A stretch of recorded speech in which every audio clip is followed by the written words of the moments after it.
Maybe I've been spoiled by watching offensive greatness from the New Orleans Saints for so long that anything less than a weekly high-flying demolition derby could be a sign of decline. The Saints aren't necessarily piling up wins thanks to Drew Brees and company flexing their scoring muscle as they look for 6 in a row against Tampa Bay on Sunday in the Dome.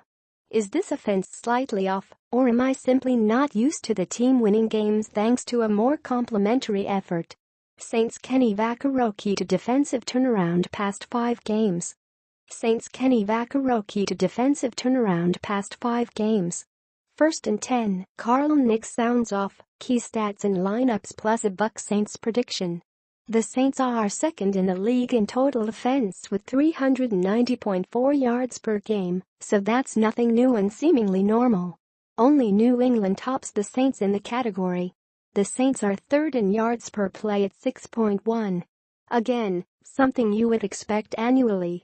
New Orleans is 6th in points, 27.3, and time of possession, 31-24, and 4th in passing yards per game, 271.7, and fewest offensive giveaways, 7. All of this seems like a recipe for success. Does Brees think this offense is different from ones in years past? I think from week to week you find different ways to win depending on the opponent, Brees said. You make adjustments that you might have to make through the course of the game.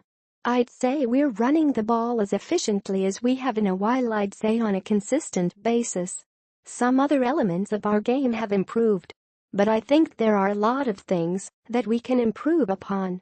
The rushing aspect may be the one element as to why the Saints sometimes appear to have lost a half step on offense. Appear is the word to focus on because the ground game has been a massive reason for the overall success in 2017. Mark Ingram and Alvin Kamara have both been assets in the team's rushing attack. That's one reason why the Saints are averaging 28 carries per game this year as opposed to 25.4 attempts last season. New Orleans is on the cusp of being a top 10 rushing team, ranking at 13th with 118.7 yards per game on the ground. Ingram shook the confidence of some Whodats following his 2 fumbles in the 4th quarter of last week's win over the Bears. The Saints won't alter the plan going forward with Ingram because of a bad game in a win no less. Nor should they alter the plan. Saints cornerback Dei-Vem suffers setback, source. Saints cornerback Dei-Vem suffers setback, source. Bro returned to practice in week 7. Mark's awesome, Brees said. There's no other guy I'd rather go into a game with. There's not a guy that I care about more on this team than him, or that I know is prideful about what he does than him. He's the heart and soul of this team. Listen, we're all going to have days like that. We pick each other up and we move on. I know the approach he takes each and every day to practice. Even in walkthrough the guy is darn near full speed because that's the way he approaches this game. His preparation about this game is constant. Guys that are hard on themselves really care the most. I would take that from what you heard, and I heard Mark say after the game. He kept saying that he sucked. I didn't think he sucked at all. But there were a few mistakes that we know are correctable. And when you run the ball more, you throw it less. The Saints are tied for 12th in pass attempts per game at only 35.4. The Saints ranked second last season with 42.1 throws per game. New Orleans also only has 11 passing touchdowns, which is 14th.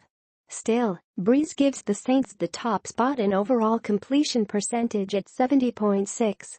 Michael Thomas possesses good stats, but not off-the-chart type stats. The Saints stud wideout ranks 17th in receiving yards, 480, and tied for 11th in receptions, 42.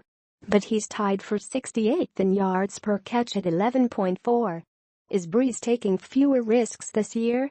He didn't want to say yes, but didn't exactly say no either. I feel like we've been operating the same way that we have for a long time, Brees said. But listen, we spend a lot of time on task with our system and the offense and understanding our opponent and our game plan each and every week. At times, it modifies from week to week, but some things remain constant. You have to give the Saints offensive line all kinds of credit for helping this offense thrive in different ways. You have to give the group an even bigger pat on the back for protecting Brees and creating running lanes after enduring injuries at every spot across the front five. Brees' quick release combined with good protection has kept the Saints quarterback cleaner than any other in 2017. He's been sacked a league-low 7 times. Third down conversions, now that's a spot where the Saints offense is actually struggling.